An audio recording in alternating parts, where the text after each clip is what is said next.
Hello music fans, welcome to the Death by Unicorn channel. September 2023 is over, so it's time to count down my top 10 favorite progressive metal, progressive rock, and metalcore albums that came out in September 2023. Let's jump right in with number 10, which is Conquer Divide and their album Slow Burn. This is metalcore with post-hardcore and pop influences. Check out the song Atonement for a preview. This is the second album by this all-female metalcore band. I heard the single Welcome to Paradise before the release. That prompted me to check this out. This should be good for fans of Spirit Box, Red-Handed Denial, and Sordid Pink. The vocals range from being really catchy and poppy sung vocals, especially in the choruses, that remind me of Hayley Williams from Paramore, to being intense screamed vocals that remind me of Tatiana from Ginger, especially in the breakdown parts. The song structures here are a little bit predictable. I could always tell when a breakdown was coming, even on first listen, but I don't think this album is intended to have many surprises or atypical structures, innovation, or progginess or anything like that. It's just really catchy metalcore with powerful female vocals that is really well done. And I should say that all of these 10 albums I'm talking about today are right now in my top 70 albums of the year. So September was really a solid month with a really deep list of awesome albums. So my number 9 is Southern Empire and their album Another World. This is progressive rock. Check out the song Reaching Out if you want to get an idea for what this album sounds like. This is the third album by this Australian band. It's a really solid album from start to finish. Has some nice variety ranging from really proggy songs to fun songs, a soft emotional ballad called Hold On To Me, which was another one of the early release singles. It almost sounds a bit Jesus-y to me, although they don't say Jesus or Christ or anything like that in the song. It just has that vibe, but it's still a really good song, even though I'm not usually into that vibe. I'd say it's one of the best ballads by a prog band that I've heard this year, and they even have a 19-minute prog epic on here called White Shadows. Number 8 is Termina and their album Soul Elegy. This is metalcore with deathcore, post-hardcore, gent, progressive metal, pop, and alternative rock influences. Check out the song Take Flight for a preview here. This is the second album by this band that features a well-known YouTuber and fellow Canadian Nick Nocturnal on guitar and Andy Sizik, who also sings in Monuments on vocals. If you want to hear some of the best metalcore breakdowns of the year, this is an album you have to check out. It also has some of the catchiest choruses. The vocals from Andy are great as always. He has so much power in both his screaming and his clean singing. The riffs that Nick provides are also just great. Number 7 is Nine Skies and their album The Lightmaker. This is progressive rock. Check out the song The Architect for a preview, and it's the fourth album by this French band. They play in a neo-prog style, I guess. I also really like their last album, 520, from 2021. I think this band should be much bigger in the prog world. I love the interesting arrangements that Nine Skies does here and the instruments they use, like violin and saxophone. Their last album even featured a guest guitar solo from the legendary Steve Hackett of Genesis, which is amazing. So I think fans of Genesis, Porcupine Tree, and Steven Wilson will like this album. My favorite tracks are The Architect, which features Marco Miniman, who plays in The Aristocrats, and John Mitchell, who plays in It Bites, Arena, and Frost. And it also features Christopher Gildenlow, who played in Pain of Salvation. And number 6 is Molybaron and their album Something Ominous. This is progressive metal with alternative rock influences. The title track's my favorite song on here. This is the third album by this French band. The lyrics are in English though. They have really catchy melodies and choruses, but they sometimes go into that cerebral and progressive territory. So imagine Linkin Park meets Tool. If you're a fan of Soen, who they're touring with, I think you'll like Molybaron. They also sometimes remind me of The Kindred, who were formerly known as Today I Caught the Plague. They have really good riffing like them. And the powerful vocals remind me of Devin Townsend or another great band who released an album earlier this year, No Spoon.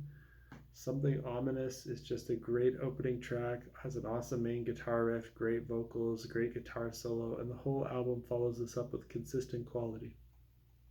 Number 5 is the Mercury Tree and their album Self Similar. This is psychedelic progressive rock with some math rock influences. Check out the song Grown Apart for a preview. It's the 7th album by this American band. They use microtonal tunings on this album, so if you're a fan of King Gizzard and the Lizard Wizard, and in particular their microtonal tuning albums, I think you'll like this. The vocals here remind me of Tom York from Radiohead, but there was even a moment on the title track Self Similar where they let out a scream and it almost sounded like a mathcore section. I immediately checked out all their earlier work and I like their first 4 albums the best. They don't use microtones, so I like that a bit better. I like what they did with microtones here, but my ears can only take so much of the microtonal stuff, and I prefer what this band can do while staying confined to the 12 notes we have in Western music, and leaning less on that dissonance of microtones, which are hard on the ears that are used to Western music. Number 4 is Bear Ghost and their album Jiminy. They have a wacky song on here called Big Town Banky Blaine's Rockabilly Barbecue. So check that out if you want to get a picture for what this album sounds like. This is the 2nd album by this American band. The vocals for Bear Ghost remind me of Casey from The Deer Hunter, but the music is wacky and fun, and it has moments that are like funky polka rockabilly blues that remind me of the spirit of Mr. Bungle. I listened to their first album as well shortly after listening to this, and it's also great. So this is a new band for me to add to my growing list of favorite bands that I'll make sure I follow everything they do going forward. Number 3 is Aviations and their album Luminaria. This is progressive metal. Check out the song Blink. It's the 3rd album by this band from the US. The opening track here is called Prelude. It's a perfect short, around 3-minute prelude track that builds suspense, gets you pumped up for what's to come.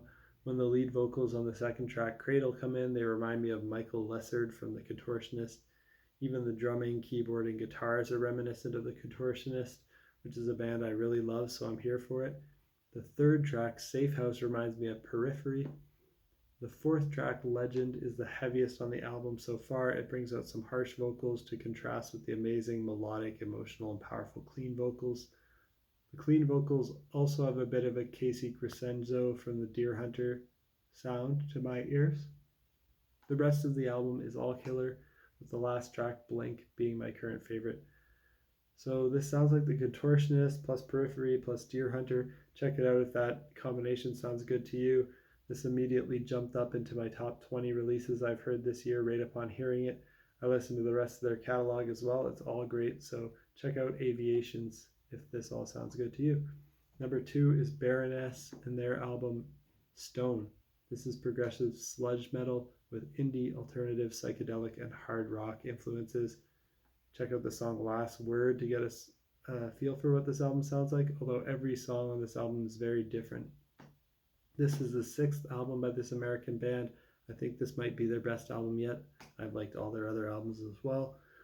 I feel this has more variety than many of their previous albums. It's mostly clean singing vocals, but a lot of the vocals have that typical Baroness vocal sound where they're almost always harmonizing, kind of like Alice in Chains or how Intronaut harmonizes in their clean vocal sections.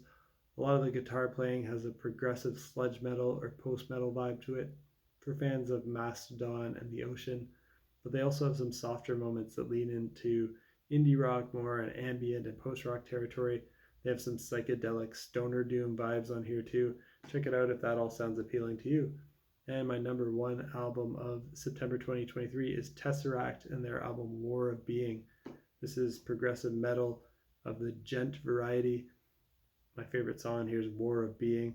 This is the 5th album from this band from the UK. Tesseract is one of the bands who popularized gent along with Periphery and Animals as leaders after the style was started with Meshuggah and Sixth. They're currently in my top 10 favorite bands of all time. I like all of their albums, so I was really anticipating this release. As expected, they delivered another banger of an album. Probably in my top 5 albums of the year so far.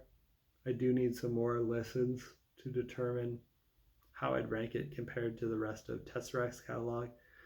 That's a difficult task because I love all their albums. But their first 2 albums, One and Altered State, both really blew my mind when they came out. I still love them to this day, with Altered State being my favorite.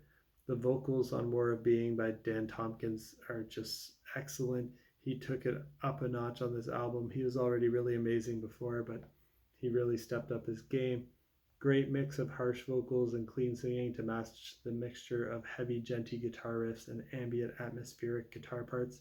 Check this out if you want to hear what Meshuggah could sound like if they had a beautiful melodic vocals and atmospheric ambient passages.